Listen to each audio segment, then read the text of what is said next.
My name is Rodney Rikai, and I'm the brand new host of Season 3 of SZN Opener. SZN Opener is all about talking to college athletes about their experience being collegiate athletes. So we'll talk about NIL and all things revolving around their life and world.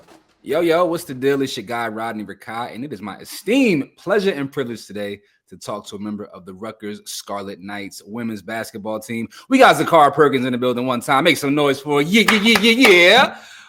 What's sad? How you doing? I'm good. How are you? I'm solid. How is your day going today? Is it exhausting or are you like chilling? It's a little bit exhausting. I had 2 classes this morning, had practice, but I'm here now, so it's fine. Okay. How's the school part of adjusting to Rutgers been for you so far? Like, what's your toughest class? Well, because my major is so hard, I'm majoring in animal science and pre-vet. So I would say my hardest class right now is probably biology. Bio. I'm just trying to get through it. Yeah, bio is crazy. God bless. You're gonna have a hell of a course load. Yes, definitely. Good luck with that.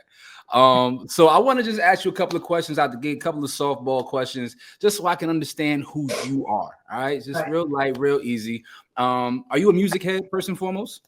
Yes, I listen to a lot of music. All right, so what are we currently listening to?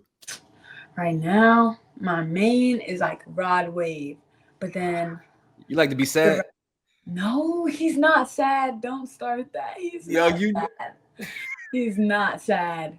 If you really listen, he's saying good stuff. And then if it's not Rod Wave, probably go to Party Next Door, and then I probably go old school like Mary J. Blige. Damn. And yeah, okay. So it's all over. It's everywhere. Well, Kendrick dropped today. Did you get a chance to listen to the new Kendrick or not? I did not. I did not. I feel like you're not going to tap in. Are you not? I'm probably not gonna tap in. Oh, how you passing on? That's crazy. I'm probably not gonna tap in. So are you saying like you more so Team Drake if we had to like put you? I would say so. We're gonna move along. What is your favorite YouTube channel? I think it's a little weird because like I watch streamers through YouTube. So I watch like Kai Snat, Duke Dennis, all that. I watch AMP, so like all that. Got you. All right. And is there a TikToker out there that makes you laugh the most? Probably Fabo. Okay. Fabo, he's real funny. Yeah. All right. Last question. Favorite pair of sneakers? I have these really nice, like customized, like dunks. I think they're dunks, but they're like brown. They have like skeletons on the side. Okay. What you mean you think they dunks? You don't know whether No, I don't. I think they're dunks. I think. Okay. Wait, are you a heels girl? Would you prefer heels over sneakers? Absolutely not. Okay. All right. Just checking. I'm just trying to understand where you fall in the line. You know not. Okay. Ugg boots? Ugg boots, yes. You look like an Ugg boot girly. I ain't gonna hold you. Yeah. All right, well, let's talk about your life, your experience, your upcoming.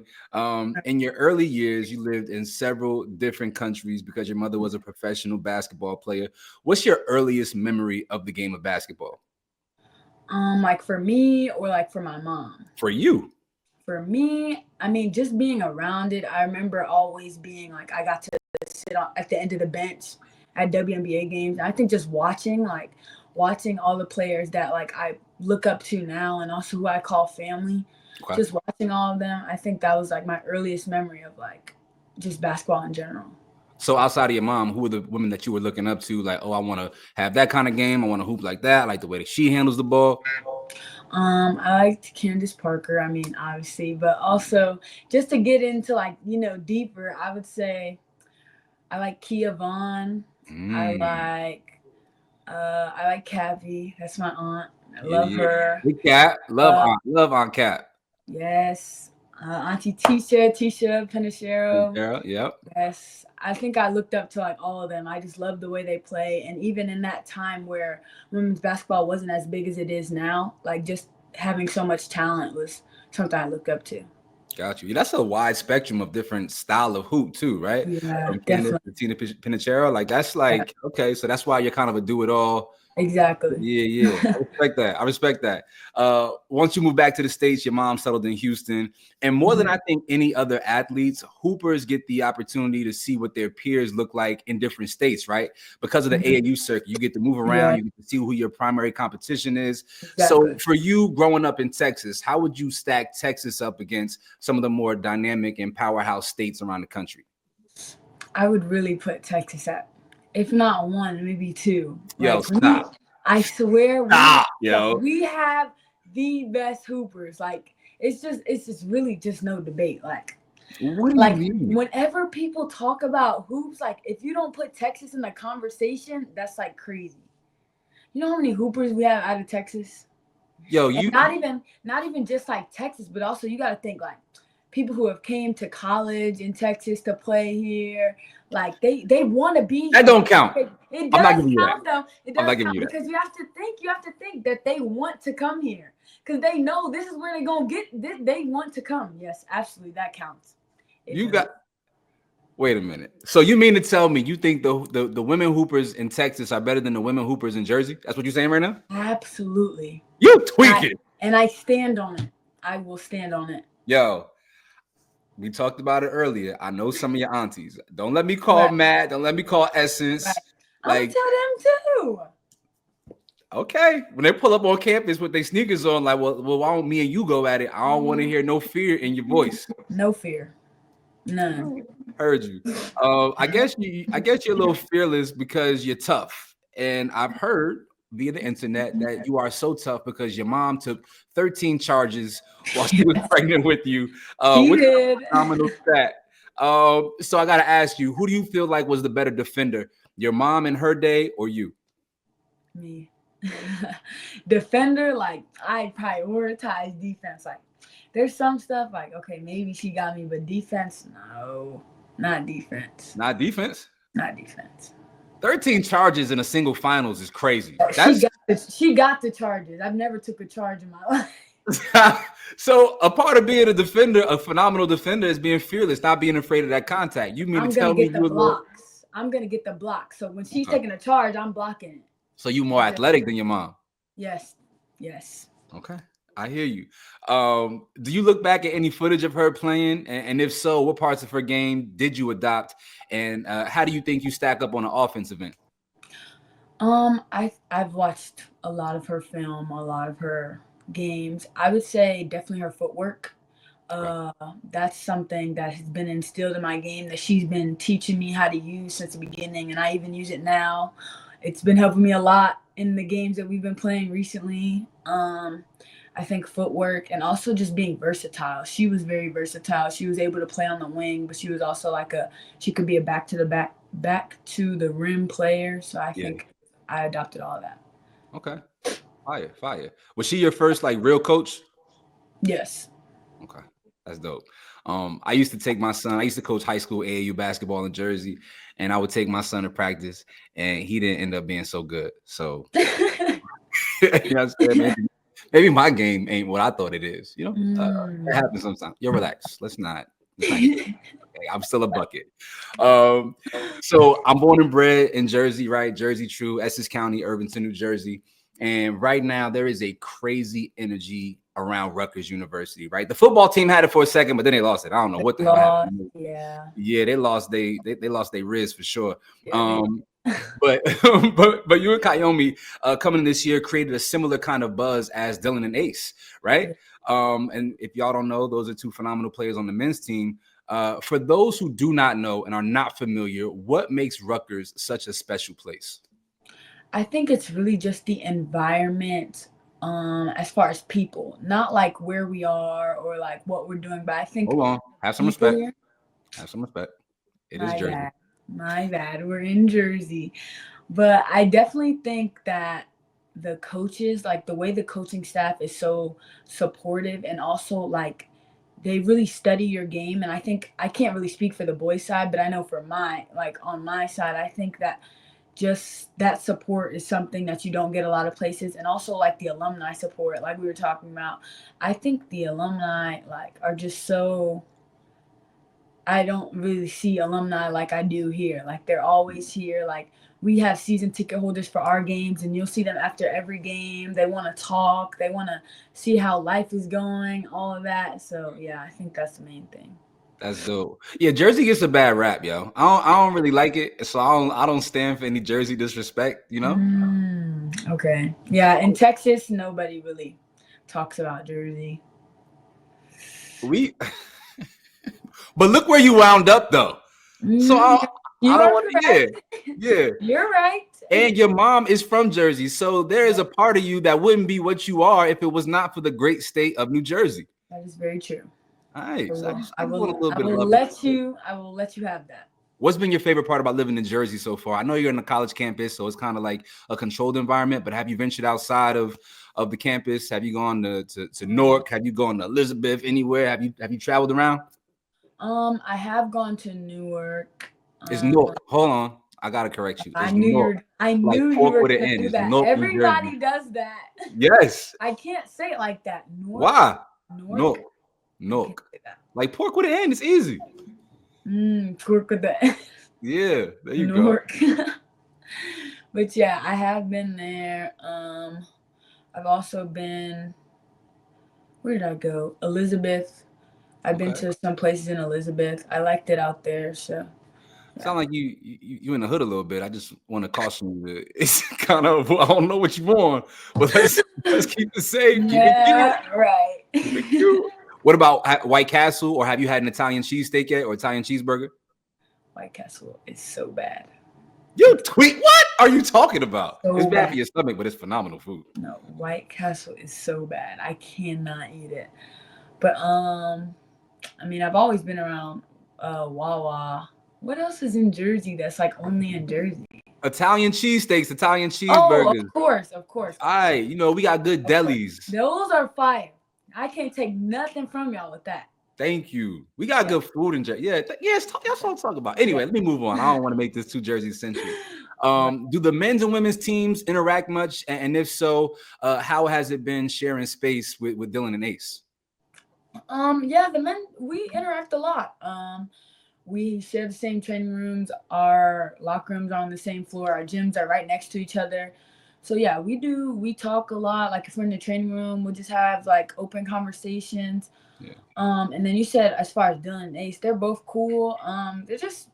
I mean, I understand like everybody like outside is probably thinking like, oh, they're really popular. Oh, they're this, but they're really just really cool, regular people. Like, yeah, I can't say much about them. Like they're just regular. Special talents they are, man. I'm tapped in and tuned into every game. Sure. So for you, what has been the biggest adjustment on the court in your freshman season? Obviously, you were a highly recruited player coming out of high school. What's been your biggest transition, and are you fully comfortable yet? I definitely say I'm fully comfortable now. Okay. I think my biggest adjustment was definitely confidence. Just bringing over that confidence I had in high school and bringing it into the college game. I think just being that younger player, I knew the things that I knew I could bring on day one, and I just made sure to start with that, and then it's just progressed since then. Okay. So what about like the training regimen, preparation, recovery? Those are things that not a lot of high school players get to take advantage of. How different is that for you on the collegiate level? Well, as far as training, like I was training like every day. Like the training aspect is something that was pretty easy for me to come into. Definitely the recovery process. I think just allowing my body to recover. I never focused on that in high school. And I think it's one of the main things that we prioritize now and I really feel the difference just because I definitely didn't prioritize that in high school. And I would just go, play 6 games, play 7. Yeah. Now it's like, okay, like maybe I need to take an ice bath today, or maybe I need to do some massage boots, like just making sure my body stays like at 100%. Okay. Man, I feel like coming into college basketball right now for any woman has to feel like they hit a lick, right? You got NIL, you got all of these eyeballs on the sport right now. There's just so many opportunities, which of course means more scrutiny. Do you think the media and fans go extra hard when it comes to talking about women, or do you think any conversation around the sport is beneficial to the game? I would not say that every conversation is beneficial to the game. I do think some people overlook the fact that this game was here before everybody just started jumping on the train. And I Mhm. think people overlook it. And I think although yes, we needed this publicity, I do think that we as a sport were already like competing at a high level. We were doing the same things. It's just now people are watching versus they weren't before.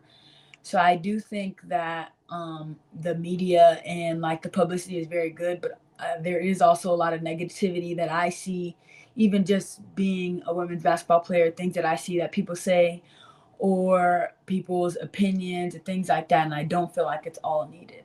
Okay. Do you feel like it's different for women specifically, or do you feel like that's just the way people approach critiquing athletes across the board?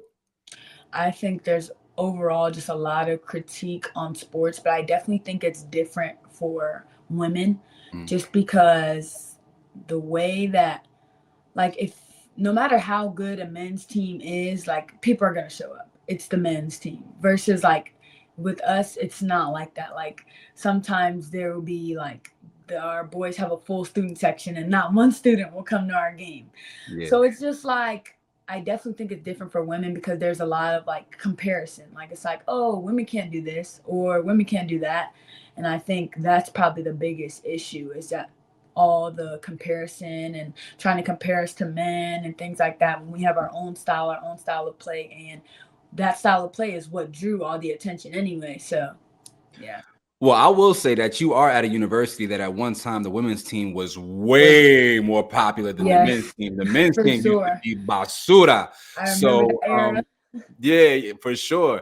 And I know that you guys are ascending and trending in the right direction now, but Right. trust and know that as you guys continue to have more and more success, it'll be the same Sure. amount of fandom and fanfare For for you sure. all as well. Yeah, you know that though. Yeah. Yeah, it goes without saying.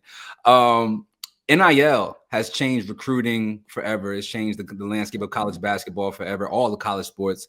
How important was the ability to potentially earn money for you in choosing Rutgers University? Um, I feel like it was important, but it wasn't what I focused on. Okay. Like, I think I was really just focusing on coming into a school that I was going to play for one, and that the coaches believed in my ability to play. And I think those are the main things I was looking for. But when it came to NIL, like I also, I had a list. And I think that was like at the end of the list, but I was also like, I was thinking about it. Like it wasn't just completely out of my mind. Yeah. And I think just being at Rutgers, like right next to New York, one of the biggest, like I did think about a lot of that when I was picking Rutgers. Yeah, I was going to ask that. Did the marketplace play a factor at all? Definitely. It Okay. definitely did. I think just we have a lot of connections at Rutgers that I didn't know about that I found out about. A lot of connections at Rutgers, a lot of like we go to New York for Liberty games and end up staying after. Like there's a lot of things that we do like behind the scenes Yeah. that's like good for NIL, good for getting our names out there. So that definitely helped. That's what's up. Dang. I I can't imagine being a college athlete right now. I don't think you Yeah. understand that. Like the old heads, they are. I mean, they're happy and excited for y'all, I'm Right. sure. But to the idea that, like, they weren't able to benefit at all from all their hard Yeah. work, and not everybody becomes a pro, right? So you invest so much in earning money for a university, and the ROI on that. I don't care what anybody says. The price of education is inflated anyway. Right. So like the idea that they couldn't benefit and even get like free stuff for their Mhm. hard work is just an insane concept. But also in addition to the NIL, transfer portal is also another huge factor in college sports and determining teams' success year in and year out. Do you feel like loyalty is important for an athlete or like, because if a school is giving you an opportunity, right? Is there any sense of loyalty, or is it me first, athlete first? And I know it's a tough question because you're on the team, you're in the program, but Yeah. just I'm trying to understand the perspective and how college athletes presently are viewing the transfer portal being an option for them. I think for me personally, loyalty comes as it is given. Mm, So if I am given loyalty by my coaches, and by who I'm stand by, and they're sticking to what they told me, I have no choice but to be loyal back to them. And I think that's just how I look at it. So I think, yes, the transfer portal is there, but if I'm getting every opportunity that I know I can get, and my coaches allowing me to have those opportunities and providing me with the opportunities, I don't see a reason why I would have to leave or why I would transfer or enter the transfer portal, even if I feel like, oh, this larger school wants me, or a lot of times it's offering money and all this other stuff. And I just think that if you have a loyal coach and you're doing and you're producing the way you know you can produce, and your coach is allowing you those opportunities, like, I just feel like there would be no need for the transfer portal. Got you. Brand presence is really impactful on recruiting and the landscape of college sports as well, right? Coming up, was there a brand that you were affiliated with? Did you play on a specific circuit? I played with a few circuits. I played with Nike YBL Mhm. my freshman year, sophomore year, junior year, and then no, my last year I played with UAA. Okay. And then you end up at an Adidas school. Yes. So So yeah, so talk a little bit about that. Like, did you feel any sense of loyalty towards a specific brand because you had played on the EYBL circuit or UAA?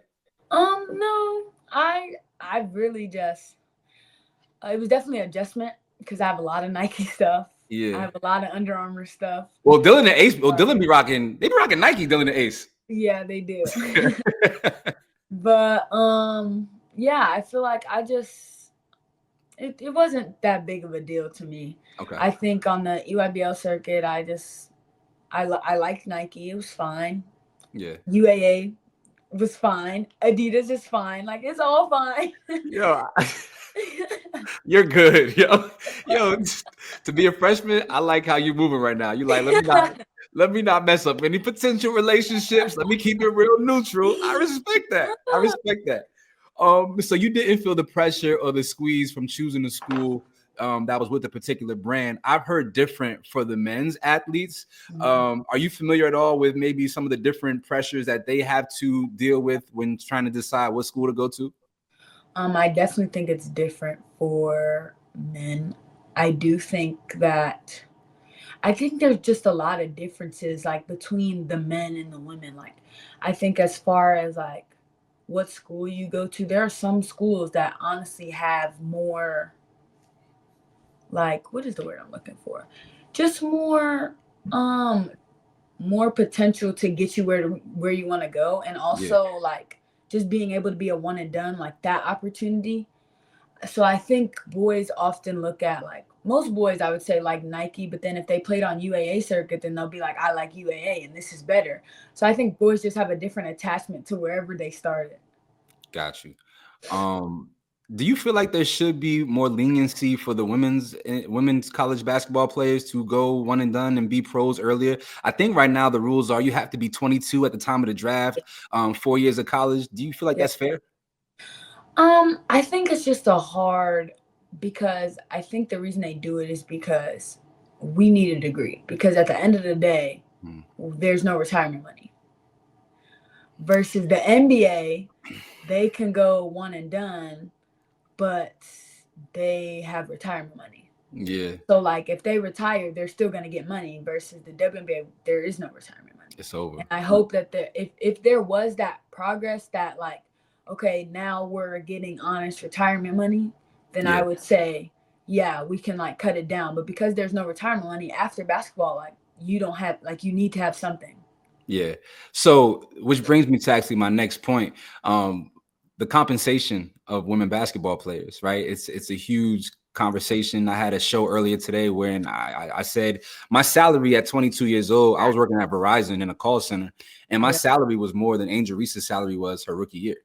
Yeah. To me, that's insane. We are starting to see other leagues pop up. Unrivaled Right. league is starting up, and I believe the player's salary starts at $1 million per, if I'm not mistaken, Yeah. something like that. But that is a 3-on-3 league. It's only 6 teams. What are your thoughts on just the overall compensation for women athletes? And your mom, of course, having to go internationally, to earn her chicken at some point. Do you feel like there needs to be a little bit more of an emphasis on getting women adequately compensated by the WNBA specifically? I definitely think it's a work in progress. I think now that the media and like we're getting that attention, I do feel like as the attention goes up, so should compensation. I Yeah. feel like we're finally filling those gaps that were the reasons why the compensation was so low, yet the compensation is staying the same. Yeah. So I think I know a lot goes into it, so I can't say like too much on like what I think should happen, but I do think that we deserve for it to go up, and I think it's slowly starting, but I do think it needs to progress. Okay. In order for the game to continue growing, there's been a lot of speculation on what needs to be done. Some of it is stupid, like tighter uniforms and stuff like that, whatever Shaq said, right? And then you Right. have some people who say things like lower the basket, which I also think is just a bad idea in total. Yeah. If you could implement one change to the game of women's basketball to maybe make it a little bit more enticing, and to continue the growth and ascension that it's currently on, what's something that you would implement into the league?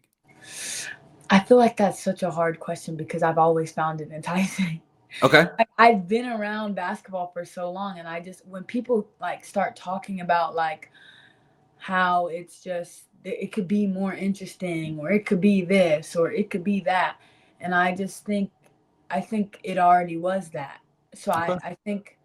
I think that like people started watching the women's game and we didn't change anything.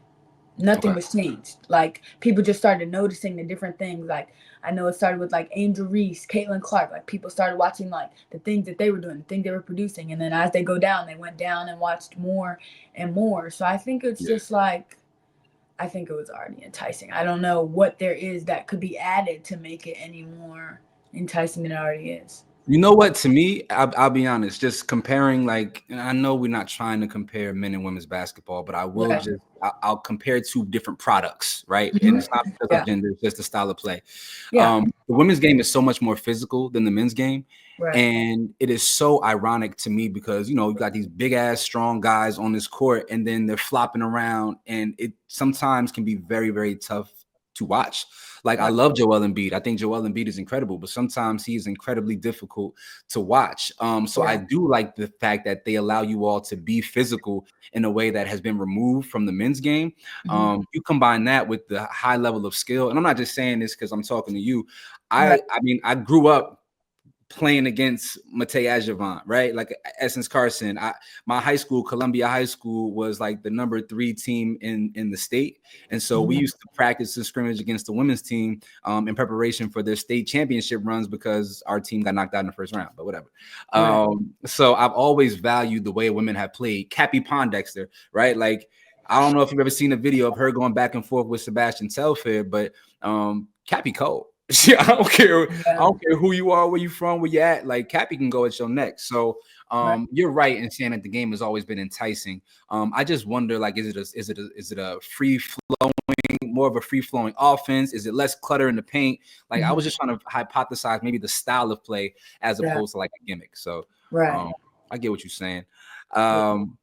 Rutgers is known for having very elite women's basketball players. I just Yes. named 3 of them. We can also Right. throw Epiphany Prince into the pot as well. Have you had a chance to interact with any of the alumni? And how does the university, more importantly, even than the alumni, keep C. Vivian Stringer's legacy alive and afloat?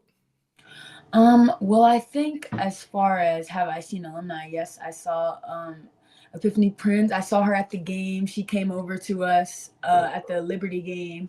She was talking to us, just giving us advice. She was like, "Oh, I know who you are," because she knew my mom and all of that. Yeah. Matisse, she came to our practice. She came to our practice, watched our practice, gave Okay. us some tips, some advice. So I think they're very involved.